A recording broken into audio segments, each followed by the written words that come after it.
Hi hello friends, எல்லோரும் எப்படி இருக்கீங்க? நல்லா இருக்கீங்கன்னு நம்புகிறேன்.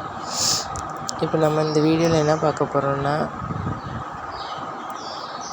இந்த கொடி காய்கறிகளுக்கு எப்படி பந்தல் போடுறதுன்னு பார்க்க போகிறோம். ஒரு வியூவர்ஸ் கேட்டிருந்தாங்க, அவங்க கொடி எப்படி பந்தல் போட்டிருக்கீங்க கொடி காய்கறிக்கு, அதை காட்டுங்கன்னு சொல்லியிருந்தாங்க. ஃபஸ்ட்டு இப்போ பார்க்கலாம்.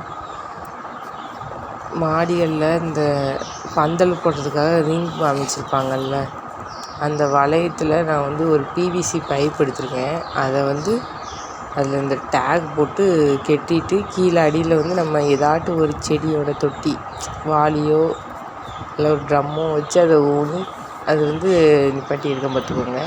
அதுக்கப்புறம் இந்த துணி காய போடுற கம்பி இருக்குல்ல, அந்த கம்பி வாங்கிட்டு வந்தேன்.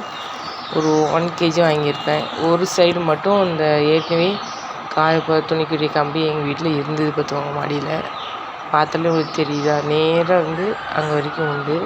அதனால் அந்த சைடுக்கு மட்டும் நான் கெட்டி சைடுக்கும் வாங்க காட்டுறேன் உங்களுக்கு. இப்போ நேராக போது அந்த கம்பி, அதுலேருந்து திரும்ப நான் இதுலேருந்து கட்டியிருப்பேன் பாருங்கள். இந்த சைடும் அந்த கம்பி இருக்கா, க்ரீன் கலரில் இருக்குது பாருங்கள். அந்த கம்பி இந்த 3 சைடுமே கட்டியிருக்கேன். அந்த சைடு கட்டியிருக்கிற மாதிரியே தான் இந்த சைடும் அதே பிவிசி பைப்பை வச்சு ஒரு வாளியை வச்சு ஸ்டாண்ட் பண்ணி கீழே அந்த டேக் போட்டு டைட்டாக கட்டியிருக்கேன். பிவிசி பைப்புனால வளையுதா என்னதில்ல, ரொம்ப வளைஞ்சிட்டு அந்த மாதிரி இருக்குது. டைட்டாக அப்படி செலுத்தோன்னா வளையுது.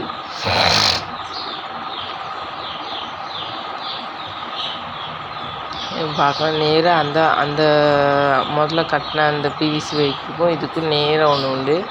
நேர் லைனில் ரொம்ப லாங்காக இருக்கனால ஊடியில் கம்பு நட்டி அந்த இதில் ஒரு கயிறு போட்டு இழுத்து இதில் கட்டியிருக்கேன். தெரியுதா உங்களுக்கு? அதுக்கப்புறம் அந்த சைடும் எல்லா கம்புங்களுமே அப்படி தான் சப்போர்ட்டுக்கு தான் கட்டியிருக்கேன். அதில் கட்டலான்னா அந்தந்த கம்பிகளை பிடிச்சி ஒரு கயிறு வச்சு கட்டினா சப்போர்ட்டுக்கு நிற்குமேன்னு சொல்லிட்டு இது கட்டியிருக்கேன். ஆனால் ஃபுல்லாக ஃபுல்லாகவே சுற்றி உள்ள கம்பி தான் கட்டியிருக்கேன். இப்போ கயிறு இந்த கொச்சை கயிறும்பாங்க, நார் கயிறும்பாங்க. அதை உங்கள் சைடில் எப்படி சொல்கிறாங்க. அதுக்கப்புறம் இது ஜன்னல் சொல்லுவாங்க. 2 கயிறு யூஸ் பண்ணி தான் பந்தல் போட்டிருக்கேன். இந்த கொச்சை கயிறை நார் கயிறு நேராக அங்கேருந்து லாஸ்ட் கம்பி வரைக்கும் நீளமாக 3 வட்டம் கட்டணும்னு பார்த்துக்கோங்க. கட்டிட்டு குறுக்க எல்லா கயிறையுமே மாற்றி கட்டிட்டு வரணும். அதுக்கப்புறம் இப்போ நீங்கள் பார்க்குறது பாவக்காவுக்காக போட்ட ஸ்லாண்டிங் பந்தல் பார்த்துக்கோங்க. அந்த பச்சை கலர் கம்பி மேலேருந்து இது மாதிரி கீழே ஒரு பீஸ் இருந்துச்சு.